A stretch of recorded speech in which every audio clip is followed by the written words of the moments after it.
The Council must compel the aggressor to comply with this by demanding a full, immediate and unconditional ceasefire. That's our role and our duty. The Charter entrusts this to us and the world expects us to fulfill it. Thank you very much. I thank the representative of France for the statement. I now give the floor to the representative of Greece. Thank you, Mr. President. At the outset, I would like to congratulate Panama for assuming the presidency of the Security Council for the month of August, and to thank you, Mr. President, for convening this emergency meeting. Congratulations also to Pakistan for a successful stewardship of the Council during the month of July. I would also like to thank Assistant Secretary General Jensa for his briefing, and I welcome the participation of Ukraine, along with Lithuania, Poland and the European Union in this meeting. Mr. President, the war in Ukraine has reached an inflection point. Russia escalates its attacks, reinforced with weapons and munitions by its allies and with troops by DPRK in violation of Security Council resolutions. Day after day, Russia continues its attacks, also against residential areas, causing more human suffering and destroying civilian infrastructure. During these last 3 days, missile strikes have claimed dozens of civilian lives in Dnipropetrovsk, Zaporizhia, Kharkiv, and just yesterday in Kiev, using loitering munitions and cruise missiles. Pregnant women and children are among the casualties. We deplore the reported use of new lethal weapons, such as rocket-powered kamikaze drones against civilians in residential areas. June has seen the highest monthly civilian toll in Ukraine, and this alarming trend has continued in July due to attacks not only close but also far from the front line. Once more, Greece condemns in the strongest terms any attacks against civilians and civilian objects as clear violations of the basic principles of international humanitarian law, and calls on Russia to immediately cease the targeting of residential areas and infrastructure in Ukraine. Adherence to these principles constitutes not only a legal requirement, but also a moral imperative, and should go hand in hand with accountability for the perpetrators. We stand in solidarity with the Ukrainian people in these trying times. We also commend the work of OCHA, UNICEF, and other humanitarian agencies active in Ukraine, and we are calling for their full, safe, and unhindered access to the affected areas. Mr. President, Russia's war against Ukraine has to stop, as repeatedly stressed by the majority of the UN membership in multiple General Assembly resolutions. These blatant violations of international law should not be allowed to become the new norm. Greece welcomed the 3 rounds of direct bilateral talks between the 2 parties and the agreements on exchange of prisoners, but regrets that these agreements were the only tangible results in the course of 5 months. The human toll, as well as the rest of the devastating consequences of this war, at least of recent months, would have been avoided had a ceasefire been agreed following the US-led peace efforts. Mr. President, this war must end. Too much time has been lost.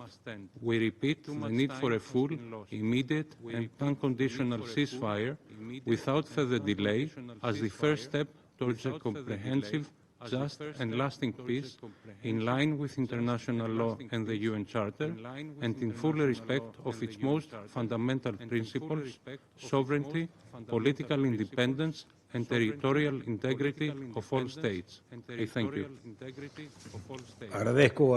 I thank the representative of Greece for their statement. I now give the floor to the representative of Slovenia. Thank you very much, Mr. President, and as others, I want to congratulate you on assuming the presidency of the Council for the August, and you have all our support. And I also want to thank our colleague, the Pakistan Permanent Representative, and his team for so successfully steering the Council through July. Mr. President, I would like to thank Assistant Secretary General Jenča for his briefing today and for his contribution to the discussion. Let me make a few points. First, let's remind ourselves of some facts. What we are witnessing in Ukraine is a nuclear power attacking and occupying a smaller neighbor. The aggression continues for the fourth year. Reasons for invasion keep changing and are ranging from situation of Russian minority, Ukrainian NATO aspirations, unspecified security concerns, to supposedly nationalistic orientation of government and people. As per UN Charter, none of these reasons can be a justification for aggression. The conflict is rapidly deteriorating. With each passing meeting, we speak of a new negative record. Deadliest night, deadliest year, largest number of missiles and drones launched in a single day. These are facts, and it is good to keep reminding ourselves of them. As with months and years, fatigue settles in and pictures become blurry. Second, the Council is often paralyzed to take meaningful action. However, civilians in armed conflicts continue to turn their eyes and hopes and expectations to the Council when horrible things are happening to them. This applies to Ukrainians, to Gazans, to Sudanese, to Haitians, or civilians suffering in any other conflict area. For Ukrainians, when a tragedy like the one 2 nights ago happens, the least they expect is for the Council to discuss, hopefully condemn, and ultimately to protect them.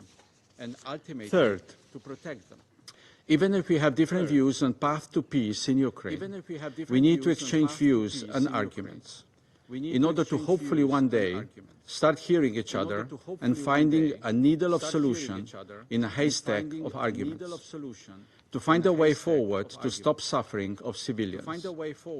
Mr. President, Slovenia remains deeply concerned with Russia's escalation of aggression against Ukraine, with civilian casualties on the rise for months, and with more firepower being used in the overnight aerial attacks. 2025 is rapidly becoming the deadliest year of this war.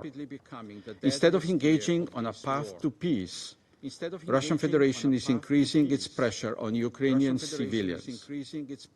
The latest aerial strikes on Kiev are an example of this escalation. Overnight attacks with explosive weaponry in densely populated urban areas have no justification. They cannot be excused by claims of pursuing military goals, not in Gaza and neither in Kiev. On the contrary, civilians who lost their lives or were injured should have been protected. Slovenia reiterates its condemnation of these attacks, including the most recent ones. Mr. President, in the past months, we heard Russian officials commit to peace numerous times. Nevertheless, Russia decided to escalate.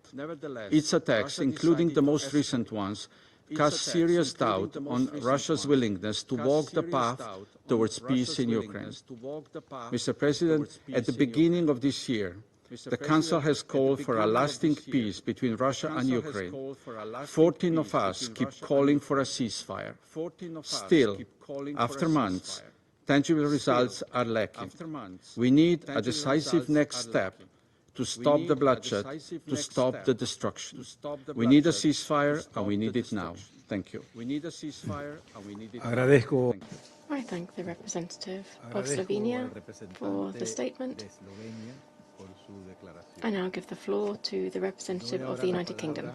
Thank you, President, and I congratulate you on assuming the presidency of the Council. I'd also like to thank ASG Jenča for briefing us today. Colleagues, as we meet here, only a day after our last discussion on Russia's continued aggression in Ukraine, I do so acutely aware that this is a day of mourning in Kyiv, and I extend my sympathy and condolences to all who mourn in Ukraine today. Russia continues to inflict devastation across Ukraine. The Russian strikes we witness demonstrate the stark reality. While Ukraine continues to set out its willingness to move towards peace, Putin's response is to kill more innocent civilians. Over the last 4 nights, Russia has fired 487 drones and 10 missiles at Ukrainian cities, killing 64 civilians and injuring over 279 more. On Wednesday night alone, 31 people were killed in Kyiv, the deadliest attack in the city this year. Local authorities have reported that 12 children were among the injured, making it the highest number of children injured in an attack on the capital since the start of Russia's full-scale invasion.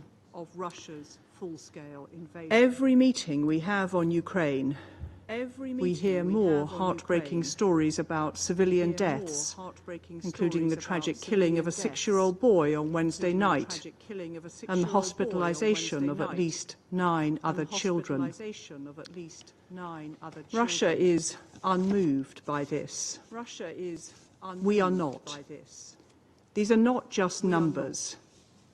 Each represents an individual life lost, a future snuffed out, and for the wounded, a future irrevocably blighted by Russia, as I saw for myself when I visited rehabilitation centres in Kyiv. The human toll of President Putin's continued illegal, unjustifiable war against Ukraine is immense. Russia's attacks on civilians, on children, and on civilian infrastructure tell us everything we need to know about President Putin's intentions. Every Russian strike is a commitment not to peace, but an attempt to destroy life and liberty in Ukraine. And this is despite Russia's obligations in international law, in the UN Charter, and Russia's status as a permanent member of this Council. Their strikes, however, continue to escalate. So we echo President Trump's call for President Putin to engage meaningfully at the negotiating table. This Council was all but unanimous yesterday in calling for an immediate, full and unconditional ceasefire. That remains our call today. I thank you. I thank the representative of the United Kingdom for the statement. I now give the floor to the representative of the Russian Federation. Thank you, Mr. President. I would like to start by congratulating the Pakistani delegation, congratulate you on successfully completing your presidency, and wish every success to the colleagues of Panama. It is highly regrettable that the work of the Security Council, including on the first day of your presidency, is becoming, through the efforts made by Ukraine and its Western backers, into a Groundhog Day of sorts. It's as if yesterday the representative of Kyiv was not sitting in the same chair and didn't try to put forward the talking points of Ukrainian propaganda about the bloodthirsty Russia in its plans to не зачитывали свои бессмысленные мантры о неготовности Москвы к миру. Not talking points, but mantras. Colleagues, Why couldn't we discuss the topic of the meeting yesterday? Especially since the tragedy in Kiev, which is being mentioned in the letter sent by the Ukrainian PR, happened in the early hours of the 31st of July. The Ukrainian representative yesterday essentially voiced her version of what happened, as predictable as it was.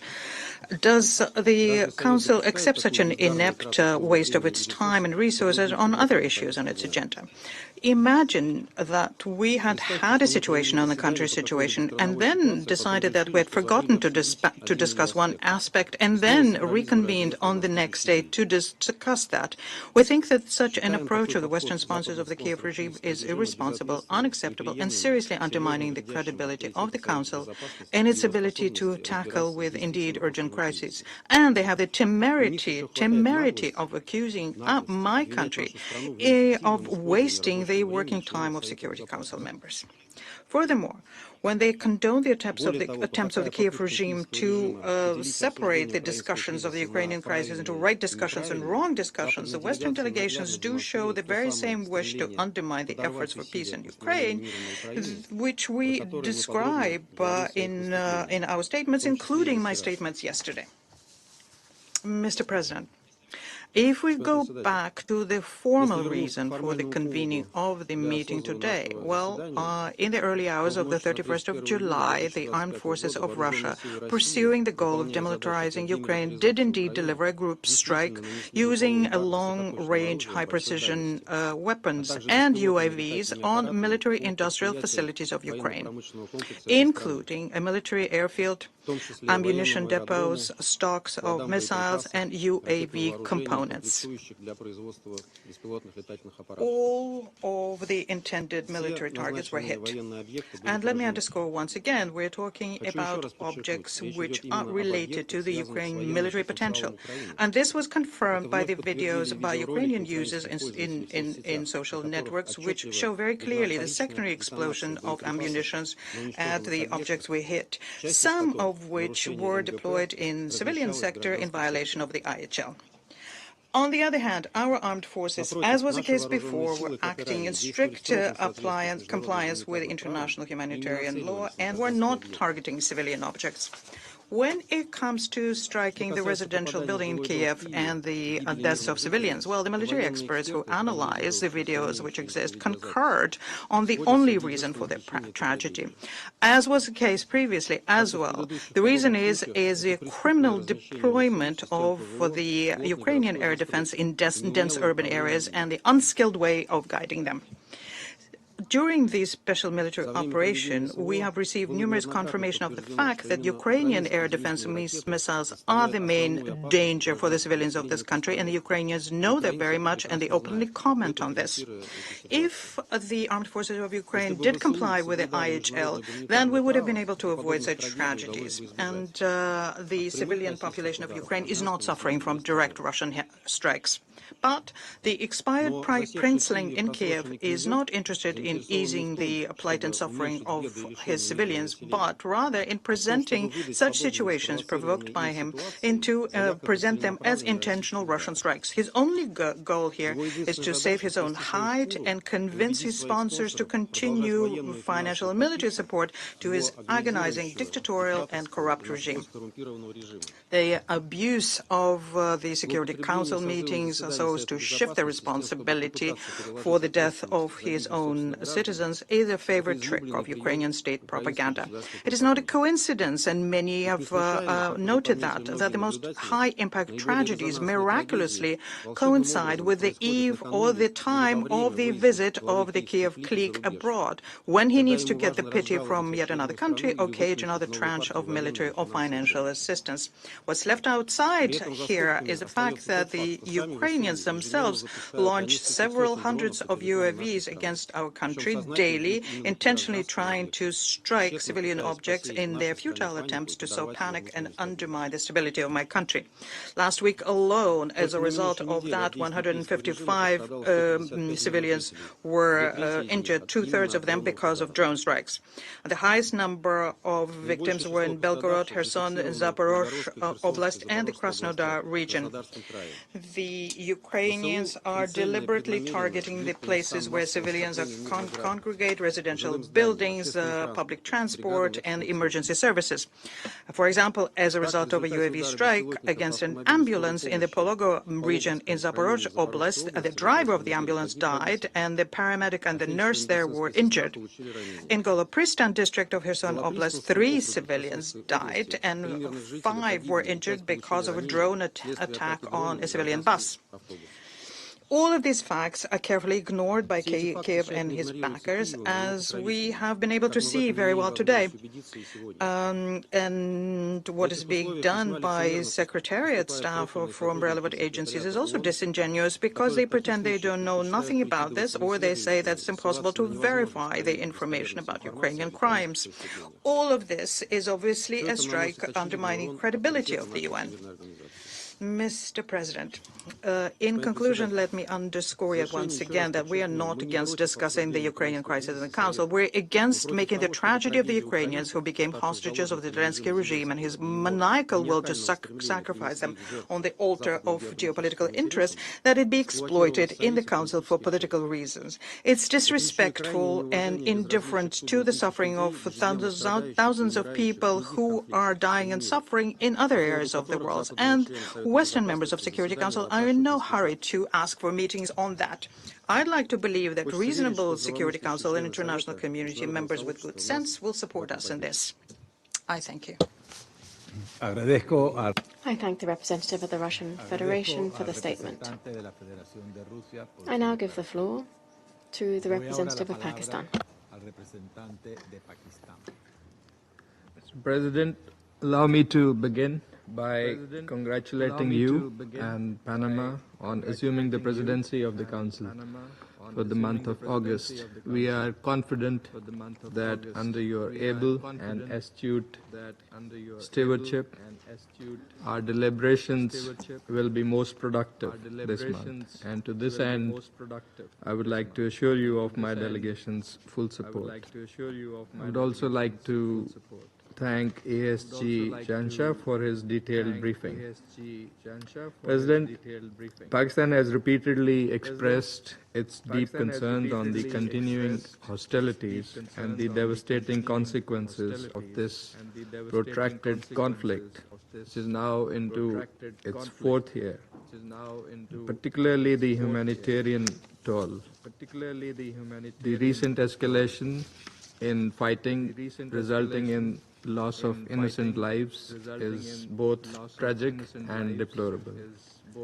Pakistan notes with consternation that the diplomatic efforts at the start of this year, including Security Council's Resolution 2774, which Pakistan supported, multiple rounds of negotiations between Russia and Ukraine, as well as the limited ceasefire understandings between the parties, are yet to translate into meaningful progress that could lead to cessation of hostilities and bring peace in the region.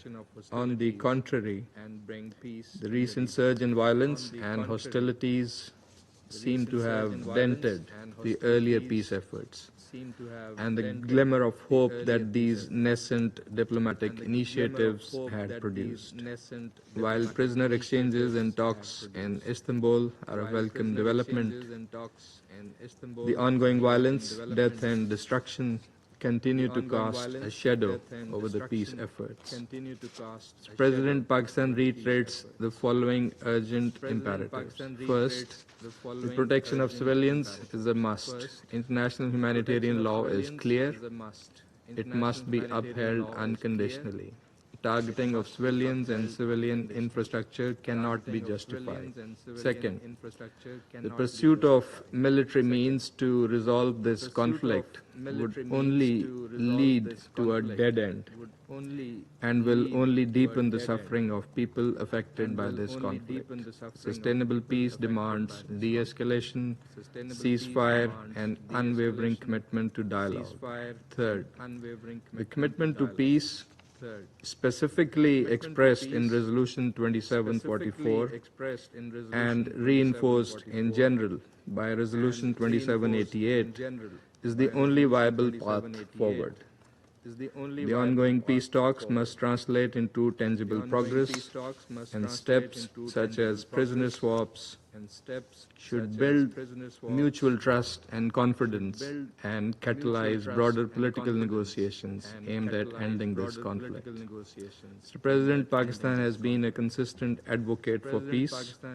From the very outset, we have called for de-escalation and according primacy to dialogue and diplomacy. Only a sincere and meaningful dialogue which addresses the security concerns of all sides is anchored in the principles of UN Charter and international law and respects the relevant multilateral agreements can help secure peace, which is both just and enduring. Pakistan will support all regional and international efforts that pave the way for a peaceful resolution of this conflict. I thank the representative of Pakistan for the statement. I now give the floor to the representative of Algeria. Thank you very much, Mr. President. I wish to begin by taking this opportunity of this first meeting to congratulate Panama for taking up the presidency of the Security Council this month of August. Mr. President, you can count on Algeria's full support. Likewise, we congratulate Pakistan for its successful presidency throughout July. I'd like to thank Mr. Miroslav Jenča for his valuable briefing. Mr. President, despite positive diplomatic efforts and the 3 meetings between the sides, regrettably, the war between Russia and Ukraine continues to claim innocent lives and to leave many victims and wounded in its wake. In this context, my country continues to reiterate its profound concern at the increasing international polarization, which is intensifying and prolonging the conflict, and which not only diminishes chances for achieving peace, but also derails mediation efforts. Mr. President, the current situation could drag the region into a spiral of conflict and crisis, which unfortunately will be reflected around the world, particularly in developing countries that have been and that continue to be affected by turbulence on the food and energy markets. For this reason, once again, I wish to underscore the following points. First, Algeria expresses its deep concern at the continued escalation and roundly condemns all violations of international law, including international humanitarian law. In this context, we urge the parties to exercise restraint and de-escalate tensions, to comply with international humanitarian law, to avoid any action that might endanger the lives of civilians, and to refrain from attacking civilian infrastructure. My second point is that my country reiterates its call on the parties to choose the path of dialogue over confrontation, to choose agreement over escalation. Above all, to avoid the mentality of international polarization, particularly in light of signs of direct negotiations between the sides. We also call on the international community to step up its efforts to create the right conditions that might facilitate direct negotiations,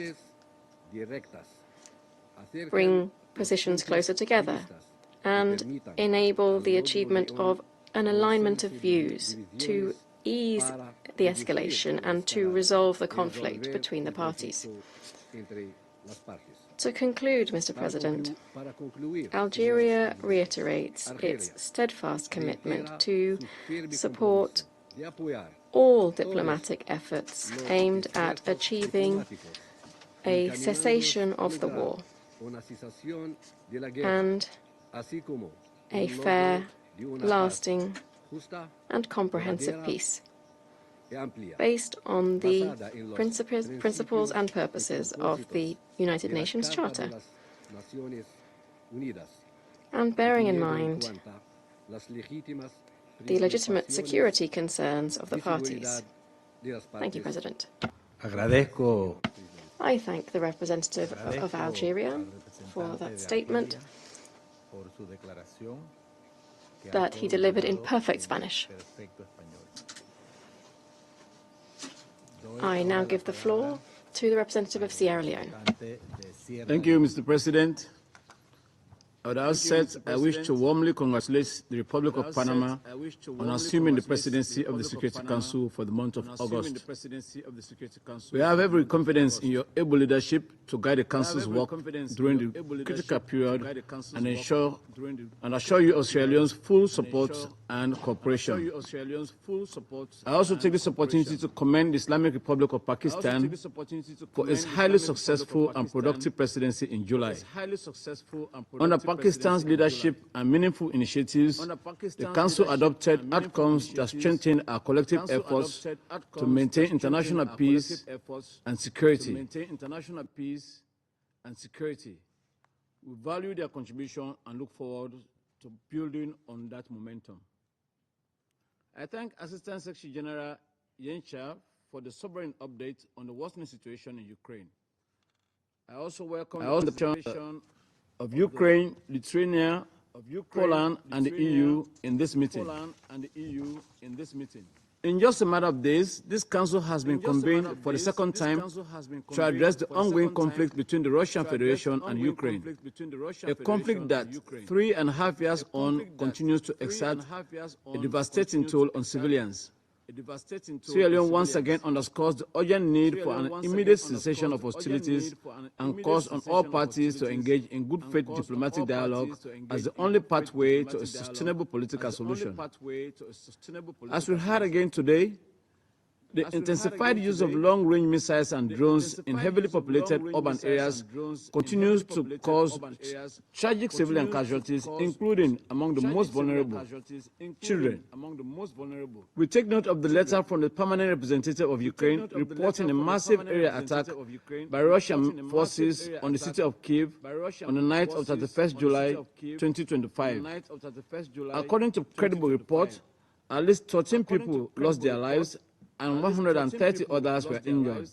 This attack adds to a grim tally of civilians suffering. Over the past 6 months alone, relentless air bombardments on densely populated areas have killed men, women and children, while destroying homes, schools, universities, medical facilities, businesses, and critical energy and water infrastructure. The plight of children is particularly harrowing. They live daily with death, fear, and loss, enduring profound physical, mental, and psychological trauma. The July 31st attack reportedly killed a 6-year-old and injured 14 children, including a 5-month-old infant. According to UNICEF, approximately 2,520 children have been killed or injured since February 2022. With over 1,600 educational facilities damaged or destroyed, access to education has been severely curtailed, further compounding compounded by disruptions to online learning due to repeated attacks on energy infrastructure. Mr. President, the deliberate or indiscriminate targeting of civilians and civilian infrastructure violates the core tenets of international humanitarian law.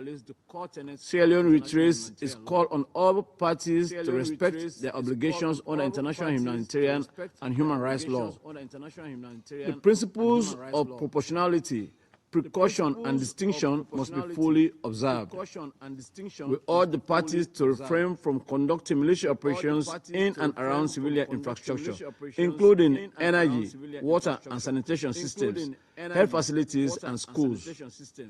Operations near nuclear installations or other critical and civilian sites are especially unacceptable and carry risks of catastrophic consequences.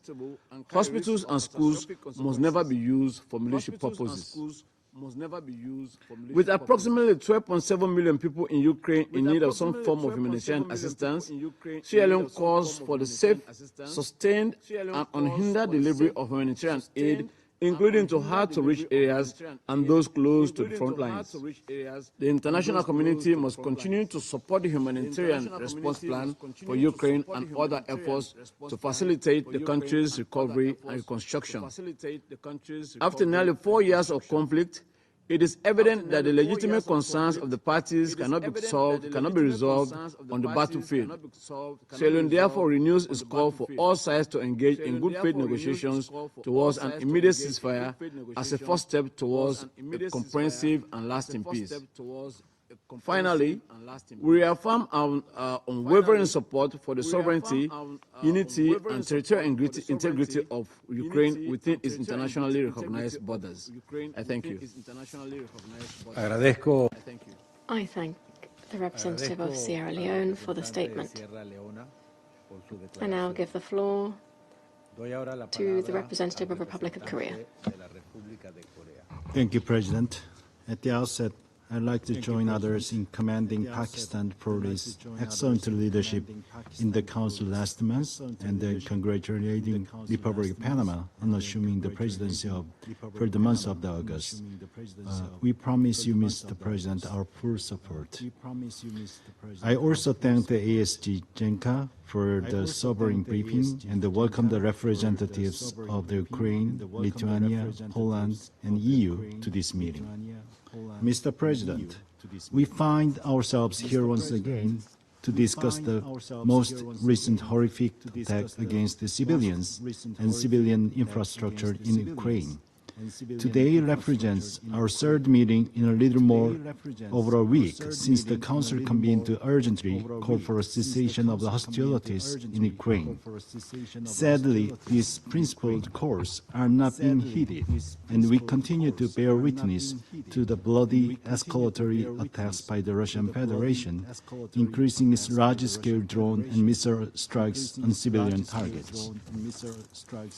In the early hours of Thursday morning, Russia launched a particularly brutal drone and missile assault on the sleeping residents of the Kyiv, killing at least 31 Ukrainians.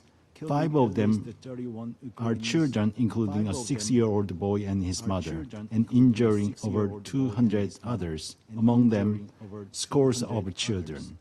These shameful attacks represent a large number of the children wounded in Kyiv in one night since this illegal war began. The Republic of Korea strongly condemns the indiscriminate and intensifying attacks on civilians and civilian infrastructure by Russia, and these attacks directly constitute clear violations of international humanitarian and human rights laws. Civilians must be protected and should never be targeted. Yet, time and time again, this is exactly what we see from the aggressors in this illicit, destructive, ever-long war. Mr. President, in this connection, my government reiterates its urgent appeal for an immediate, full, unconditional cessation of all hostilities. We note with appreciation recent U.S. proposals calling for expedited timeline to reach an agreement to end this war. And time is of the essence. as each night and successive wave of drone attacks brings increasing deaths as well as physical and psychological horror for Ukrainian civilians, especially vulnerable populations. The only way to stop future atrocities, future destructions, and then future violations of international humanitarian law is stop this war. We reiterate our appeals to Russia to respond to the increasingly vocal and unified calls of the international community to cease brutal attacks and instead lay the foundation of a peace by taking tangible steps toward an end of the war agreement. I thank you. I thank the representative of the Republic of Korea for the statement. And I now give the floor to the representative of the United States. Thank you, President, and congratulations to Panama on assuming the Security Council presidency. I also wish to express appreciation to Pakistan for their successful tenure as President of the Council. And thank you, Assistant Secretary General Miroslav Yencha, for your briefing. And I welcome the representative of Ukraine at this meeting. The Russia-Ukraine war should never have started, and would not have under President Trump's leadership. It has been the largest and deadliest war in Europe since World War II and continues to wreak unconscionable death and destruction. Generations of Russians and Ukrainians have been tragically lost. On July 31st, Russia launched 309 attack drones and 8 missiles against Ukraine. This latest round of attacks has so far killed 11 civilians, including a 6-year-old boy in Kyiv, and have injured at least another 130 people throughout Ukraine's populated areas. They set fire to and destroyed residential buildings and the children's ward of a medical facility. The United States condemns these attacks. For more than 3.5 years, the United States and many other countries have implored an end to the Russia-Ukraine war, as did this Council in adopting its resolution 2774 in February. Last month, Russia launched more than 6,400 drones, an 18% increase from its previous record of 5,438 drones in 1 month, which was set in June. These attacks must stop. In light of Russia's intensified aerial assaults on Ukraine and the increasing toll on civilian life, on July 29th, President Trump clearly stated a peace deal must be done within 10 days. Otherwise, the United States is prepared to implement additional measures to secure peace. President Trump is offering both Russia and Ukraine a way out of this conflict. Once again, we implore them to take it. Vanquishing the scourge of war is the best thing for both the Russian and the Ukrainian people. We call on all UN member states to join us in this effort. I thank you. I thank the representative of the United States for their statement. I now give the floor to the representative of Guyana. Thank you, Mr. President. At the outset, I would like to extend warm congratulations to you and your delegation on Panama's assumption to the presidency of the Security Council. I would also like to thank Pakistan for its effective leadership last month and commend you both for the prompt and seamless coordination in responding to the requests for today's meeting. We thank ASG Yencha for the updates provided and welcome the participation of the representatives of Lithuania, Poland, Ukraine, and the European Union in the meeting. Mr. President, we are once again compelled to address tragic developments on the front lines in Ukraine. Following drone and missile attacks in Kiev yesterday, which struck residential buildings, schools, and hospitals. In his letter to the Security Council, the permanent representative of Ukraine reported that more than 300 drones and missiles were unleashed on densely populated residential areas in Ukraine, killing several people and injuring more than 100. Despite repeated calls in this Council to uphold international humanitarian law and the principles of distinction, proportionality, and precaution, we continue to receive reports of increasing civilian casualties resulting from attacks against civilian infrastructure or targets located in densely populated or residential areas. There have also been reports of attacks targeting civilians in some regions. Many of these have been substantiated by official reports from UN agencies and the Commission of Inquiry on Ukraine. OHCHR has also confirmed a 37% rise in civilian casualties between December 2024 and May 2025, compared to the same period in the previous year. The report also noted that in most cases, explosive weapons with wide area effects were used in urban areas, along with short-range combat drones, the use of which has also increased. As we assess the situation before us, a pattern emerges that indicates that attacks are becoming excessive and carried out in a manner that shows a blatant disregard for international humanitarian law. This cannot and must not be tolerated. The rising death toll in this war demands that we move beyond moral condemnation and deliver urgent action. Members of the Security Council have repeatedly made their expectation clear that the parties must commit in good faith to a diplomatic process aimed at ending the war. Yet, where we expect genuine dialogue, we see aggression and derision. The international community has a solemn duty and responsibility to bring this war to a peaceful and definitive end, and must no longer tolerate this affront to its goodwill and genuine efforts. The members of the Security Council must also do more to advance the implementation of Resolution 2774. We must change the dangerous trajectory this conflict is taking. Mr. President, the month of August holds profound significance for Ukrainians. In 3 weeks, they will celebrate their 34th independence anniversary.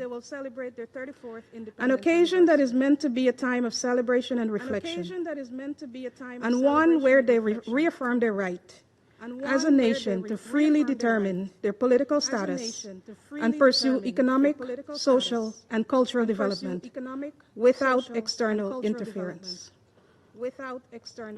Regrettably, this year, like the past three, will also be filled with deep pain and sorrow as they mourn all that has been lost in this war. 24th August should be the last anniversary spent in conflict. Guyana renews its call on the parties to show courage and political will that is needed to resolve the conflict now, peacefully, and in line with international law. I thank you. I thank the representative of Guyana for the statement. I now give the floor to the representative of China. President, at the outset, I congratulate Panama on assuming the presidency of the Council for the month of August. I assure you of the China delegation's full cooperation with you and your colleagues. I also take this opportunity to renew our appreciation of Pakistan's work at the helm of the Council in July. I thank ASG Yencha for his briefing. At present, the Ukraine crisis is in a crucial phase. The parties should move in the same direction and build greater consensus and make greater efforts towards a political solution. I shall highlight 3 points. First, the parties to the conflict should prioritize the people's humanitarian and livelihood needs, spare no effort to protect civilians, strictly abide by IHL, and refrain from attacking civilians and civilian objects. Second, the parties to the conflict should work towards a de-escalation of the situation on the battleground without delay, and at the same time show political will and flexibility and maintain the momentum of peace talks, and through dialogue and consultation reach a comprehensive, lasting and binding peace agreement. Third, the international community, in particular, 应当积极推动停火止战、劝和促谈，为危机的政治解决营造积极氛围，创造有利条件，提供必要帮助。 Since need of a political solution of the crisis. President, in a space of 7 days, the Ukraine issue has been the subject of 3 council meetings. While we spend time and energy on further iterations of council deliberations on the matter, we ought to invest more time and energy in mediation and in promoting talks for peace. Guided by the 4 principles set forth by President Xi Jinping, China will continue to advocate peace, encourage and facilitate peace talks, and along with the rest of the international community, play a positive and constructive role in resolving the Ukraine crisis politically. I thank you, President. I thank the representative of China for the statement. I now give the floor to the representative of Somalia. Thank you, Mr. President.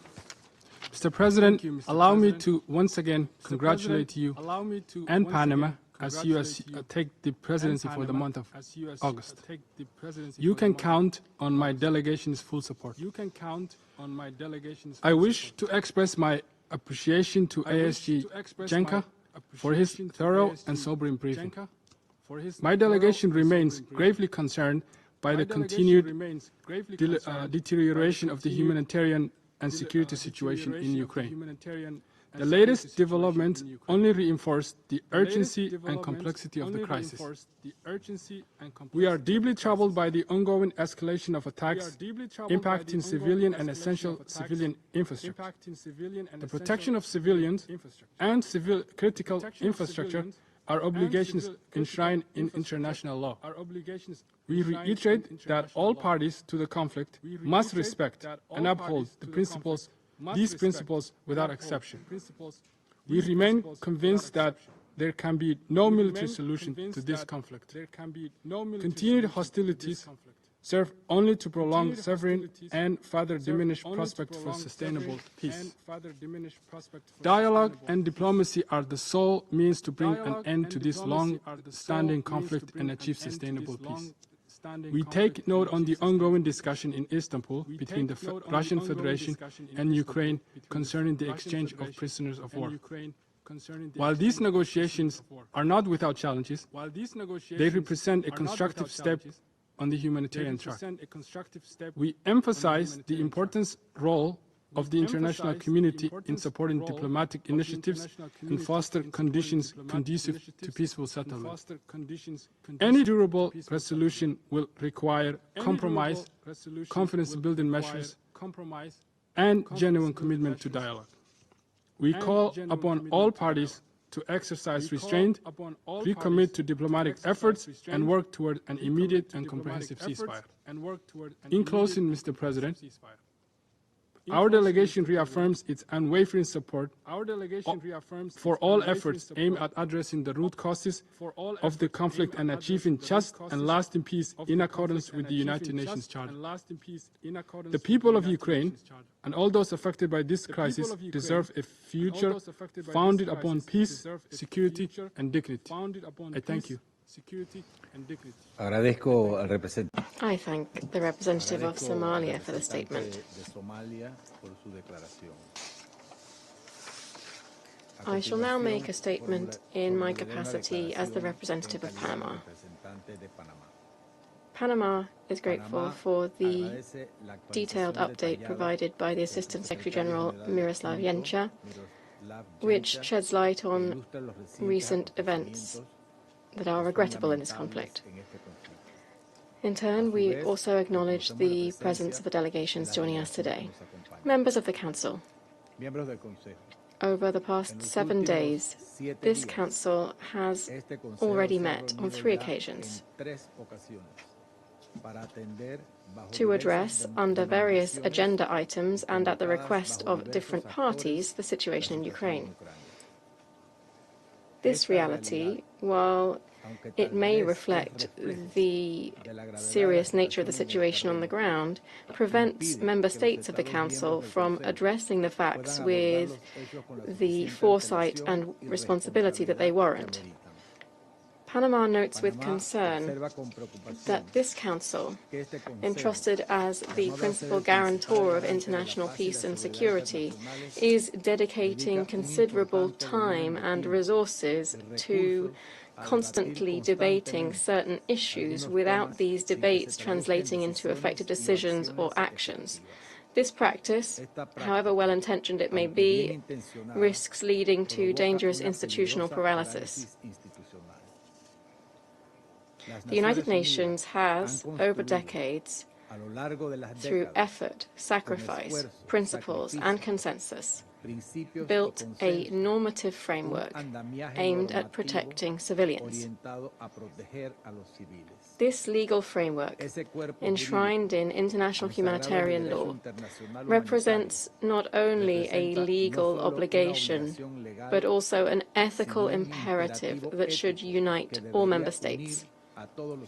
In recent days, we have witnessed yet another chapter of human tragedy, as was made plain during yesterday's Council meeting. Kyiv, the capital of Ukraine, and other regions of Ukraine suffered an aerial offensive with drones and missiles of unprecedented violence. These events must not and cannot be met with resignation. However, the world doesn't need more statements, it needs tangible results. The victims of war do not seek solidarity alone, they expect the decisive action of the international community to achieve peace. To achieve it, it's not necessarily constructive to pursue a diplomatic strategy that over successive meetings turns this chamber into a convenient platform to launch successive accusations and ripostes endlessly as if it were a game of ping-pong. Regrettably, this situation is not a game. It is a grave, sad, and all too protracted conflict in which every day civilians and military personnel from both Ukraine and the Russian Federation continue to die. Colleagues, for this reason, Panama reiterates once again its urgent appeal for a ceasefire that would bring an end to this war, and urges the parties to engage seriously through diplomatic channels in discussions aimed at achieving a just and lasting peace. We make this appeal with the deep-rooted belief that peace is not imposed by the weight of power, but rather it is built and should be built through the political will of all actors and with respect for human dignity. We speak up not only for those who have lost their lives under the fire of armed conflict, but also for those who continue to risk theirs in the hope that this organization will effectively fulfill its founding promise, that is to save succeeding generations from the scourge of war. Panama believes in multilateralism, but in a multilateralism that acts, a multilateralism that transforms mandates into solutions, that is not subordinate to vetoes, but rather that responds to respect and to collective responsibility. Thank you very much. I resume my functions as President of the Council, and I now give the floor to the representative of Ukraine. Thank you, Mr. President, and I congratulate you on assuming presidency of the Security Council in August, and I also wish to thank Pakistan for their presidency in July. I express my gratitude to the Panama presidency for convening this emergency meeting Ukraine requested. I also commend Assistant Secretary General Yancha for his comprehensive briefing. Today, Ukrainian national flags in the cities and villages of our country are at half-mast to mark the day of mourning for the victims of another terrorist act by the Russian Federation, commitment of which Russia just recognized in this chamber. On the night of 31st July, Russia launched a massive attack on Ukraine with 309 attack drones and 8 cruise missiles. Our air defenses intercepted most, but not all. Smoke broke through. Some broke through. Kyiv, the capital of Ukraine, was the main target, with attacks also hitting Dnipropetrovsk, Poltava, Sumy, and Mykolaiv regions. As of now, at least 31 civilians, including 5 children, fell victims to the attack on Kyiv. 159 civilians, including 16 children, were wounded across the capital. One of the Russian missiles struck a multi-story residential complex in the capital. A section of the building collapsed entirely, reduced to debris and silence, along with the lives of people who called it home. Families were buried under rubble. Additionally, one private house was destroyed and over 40 civilian infrastructure facilities were damaged. This attack was preceded by another terrorist act carried out 2 days before, when Russia bombed a prison facility in the Zaporizhia region. Not by mistake. They dropped bombs from the sky knowing civilians were inside. 16 people were killed, 43 more were left wounded. These are not accidents or collateral damage. These are deliberate acts of terror by a Moscow regime that hears the world's calls for peace and responds with bloodshed.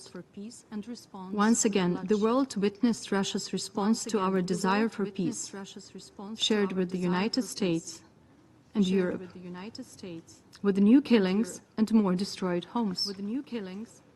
It is a deliberate campaign to terrorize civilians and destroy any notion of normal life in Ukraine. This effort is propped up by Iran and DPRK in blatant defiance of numerous Security Council resolutions. These regimes supply Moscow with drones, missiles, and ammunition, while Chinese companies continue to provide dual-use goods and equipment, contributions that further fuel Russia's ability to wage war and deepen the suffering inflicted on our people. Russian regime will not stop if it's not forced to. If we fail to confront it, it will continue its aggression and illegal occupation and will commit more and more war crimes and crimes against humanity. Torture, inhuman treatment of civilians and prisoners of war, widespread sexual violence, the deportation of civilians and children, destruction of cultural heritage, acts of ecocide, environmental devastation. In the temporarily occupied territories of Ukraine, Russia is committing systematic atrocities, turning the lives of millions of our people into a living nightmare. Putin's decree of March 20 mandates the forced expulsion of Ukrainian citizens from occupied Ukrainian territories, or forces them to undergo procedures aimed at forced integration and passportization by September 10 this year. Concurrently, it is conducting forced mobilization in the occupied Ukrainian territories. And these actions are part of a genocidal policy aimed at extermination of Ukrainian people. By all indicators, the Russian Federation is an undisputed aggressor. Military full-scale invasion, direct use of military force, occupation of territories, cyber attacks on critical infrastructure, disinformation and propaganda, economic blackmail, interference in internal political processes, threats of using weapons of mass destruction, support for international terrorism, and border provocations. This list is not just a tally of crimes, it's a diagnosis of a regime that poses a threat to the entire civilized world. And this is why Ukraine requested this Council meeting today. Kremlin wages this war because it sustains its regime, the war that he cannot win but refused to end. Real peace will come only through diplomacy, but backed by strength. Even Russian dictator Putin has cynically and unequivocally admitted the truth behind Russia's war against Ukraine. For the Kremlin, war is not a tragedy, it's a thrill. In December 2024, Putin remarked that when everything is calm, measured, and stable, Russians get bored. It feels like stagnation. They want, I quote, some action, or so-called движуха. This chilling confession reveals that all the justifications we've heard from Russia since 2014 are pure lies. What Putin and his criminal regime truly seek are imperial conquest, consolidation of power, and violence. Russian delegation sits in this chamber and speaks of diplomacy, while their missiles and combat drones strike people's homes, hospitals, and kindergartens. They talk about negotiations, while expanding the front line and conscripting more men to die in a war of their own choosing and making. Russia awaits the international law to be defeated. They believe that the world will look away and that justice will be avoided. Don't push the horses. This will not happen. Russian illusions will shatter against the unbreakable resilience of Ukrainian people. Russian illusions will shatter against the unyielding will of the international community, because we stand united in defense of justice and freedom. Mr. President, Ukraine will continue to fight for its people, for its sovereignty, and for its future. Our goal remains a comprehensive, just and lasting peace rooted in the principles of the United Nations Charter. President of Ukraine, Volodymyr Zelensky, is ready to meet Putin, since all actual decisions in Russia can be made only by him. During the last meeting with the Russian delegation in Istanbul on 23 July, we proposed to organize such a meeting before the end of August. But no progress has been made. We understand who makes the decisions in Russia and who must put an end to this war.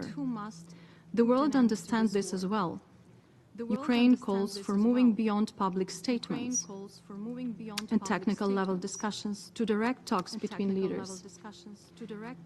The United States has proposed this. Ukraine has supported it. What is needed now is Russia's readiness. As there was no positive development on other critical elements of the discussions, full and unconditional ceasefire for at least 30 days is needed to restore confidence and enable meaningful negotiations.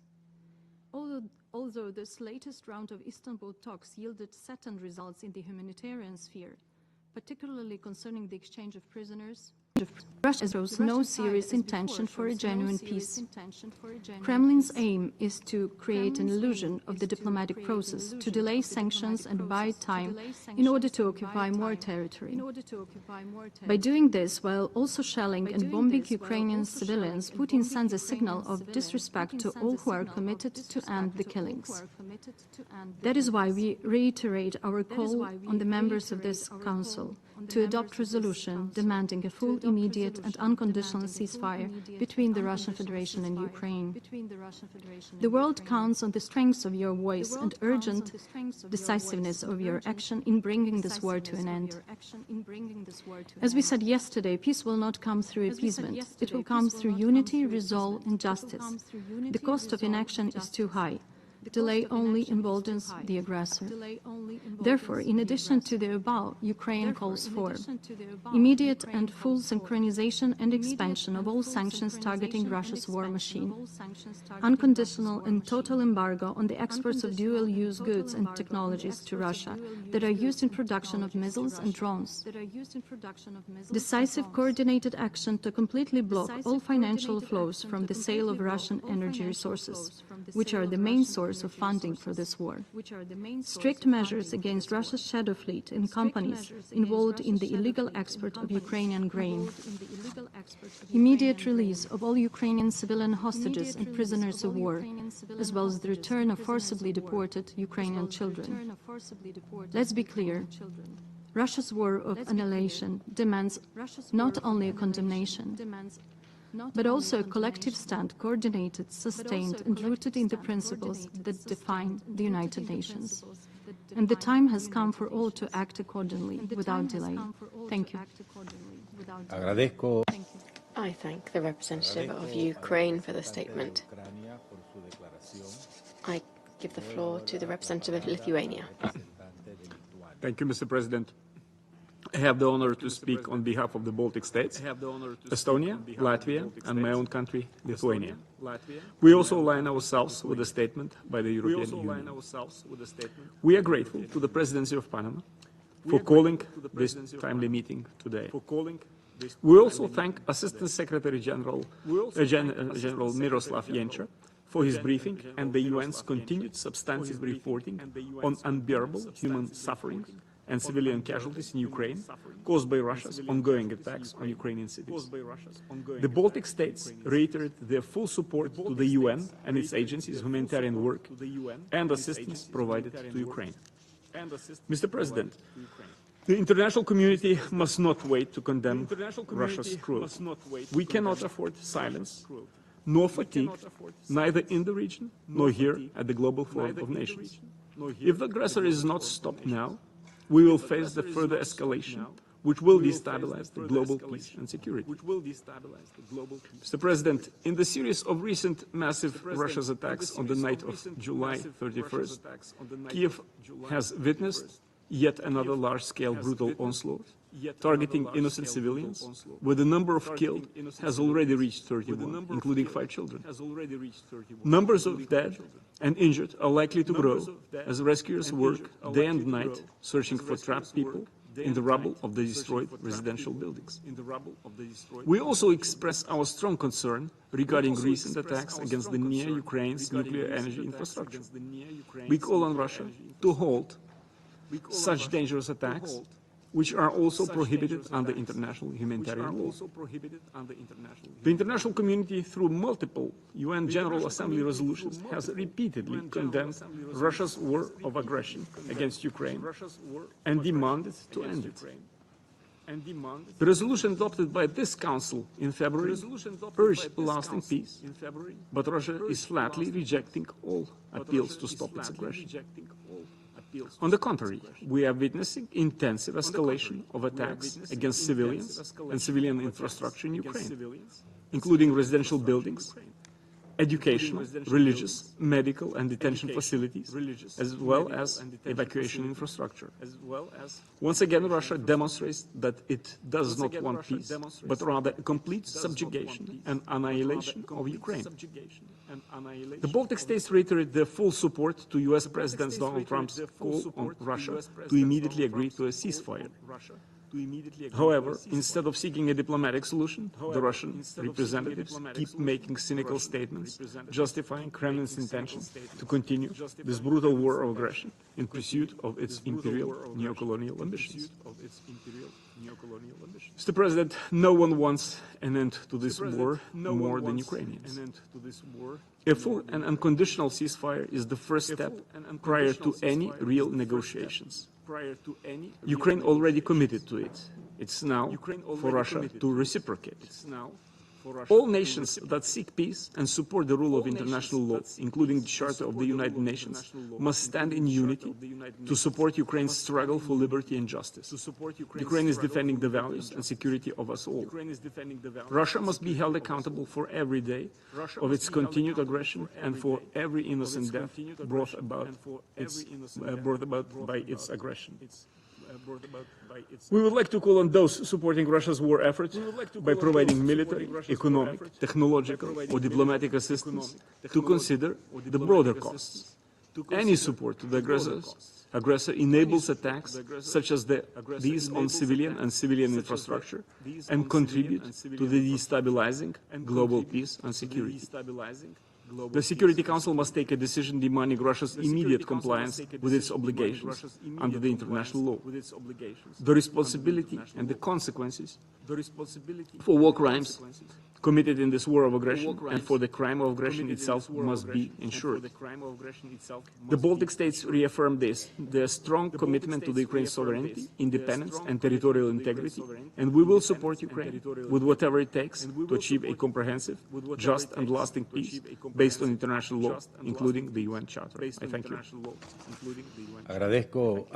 I thank the representative of Lithuania for the statement.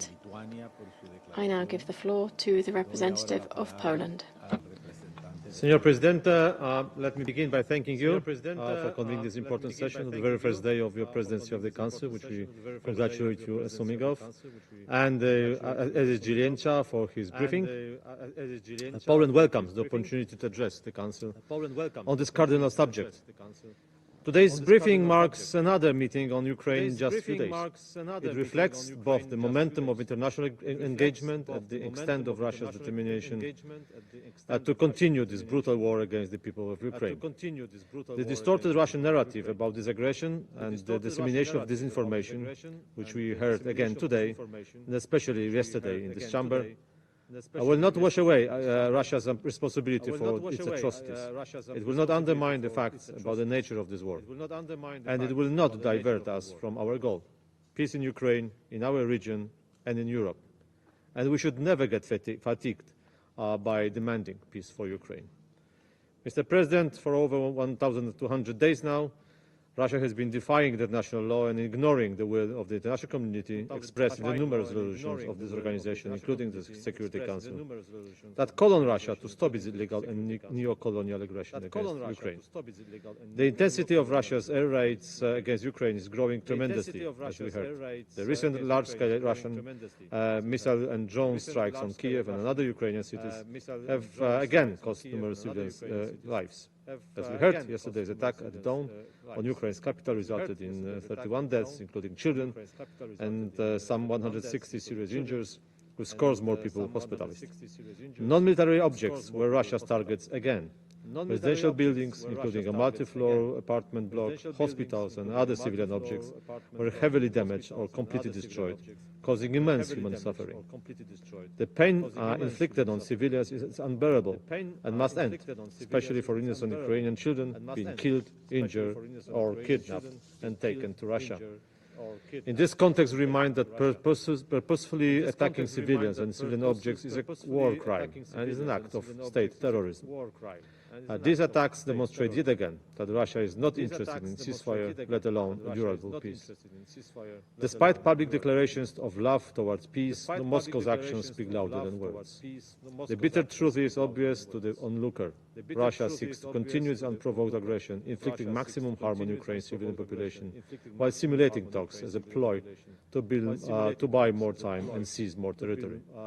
This strategy continues to be not only a present and direct threat to Ukraine's security, but also a danger to the stability of our region and to the future peace and prosperity across Europe and the world. Mr. President, in this respect, we strongly urge all states to use the full kit of measures available to exert a maximum pressure on Russia, and to end the others to fully refrain from fueling the ongoing aggression against Ukraine.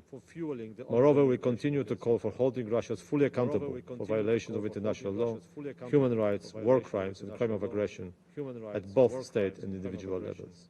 In conclusion, Mr. President, we renew our firm call for Russia to change its course, to declare a ceasefire, to stop attacking civilians, and to enter the path of negotiations. Poland stands proudly and steadfastly at the forefront of similar appeals stemming from various world capitals. Here again, in this very chamber, we reaffirm our support for Ukraine's right to self-defense, independence, sovereignty and territorial integrity. We pledge that we will continue helping our neighbour as long as it takes. And I thank you. I thank the representative of Poland for the statement. I now give the floor to Mr. Daniel Beck, Chargé d'Affaires ad interim of the delegation of the European Union to the United Nations. Mr. President, thank you. Let me join others in congratulating you on assuming the presidency of the Council for the month of August. Thank you for convening this emergency meeting, and thanks to the briefer ASG Liencza for your updates. The news and images from Kiev and other Ukrainian cities are harrowing. Every day, ordinary civilians are paying the ultimate price of Russia's unprovoked and illegal aggression. Russia must immediately cease its indiscriminate missile and drone attacks on Ukrainian cities and towns. Intentionally directing an attack against civilians or civilian objects or causing disproportionate civilian harm is a war crime. The European Union supports an immediate, full and unconditional ceasefire. Ukraine and other international partners, including the United States, have called for this too. Such a pause in hostilities could serve as a vital step towards reducing civilian suffering and allowing for further exchanges of prisoners of war and for return of forcibly displaced Ukrainian children. Mr. President, in February, Russia voted in favor of the UN Security Council resolution imploring a swift end to the conflict. Why has it not followed suit? We call on the Security Council to exert maximum pressure for a ceasefire. It would provide space for meaningful talks aimed at ending Russia's war of aggression and achieving a comprehensive, just and lasting peace grounded in the principles of the UN Charter and international law. Furthermore, the EU strongly condemns support by third countries and actors and entities therein which enable Russia to sustain its war of aggression. We urge all countries to immediately cease any direct or indirect assistance to Russia in its war of aggression. In closing, I reaffirm the EU's unwavering support for Ukraine's independence, sovereignty and territorial integrity within its internationally recognized borders. The EU will continue to support Ukraine for as long as it takes. Thank you. I thank Mr. Beck for his statement. There are no more names inscribed on the list of speakers. The meeting is adjourned. Se levanta la sesión.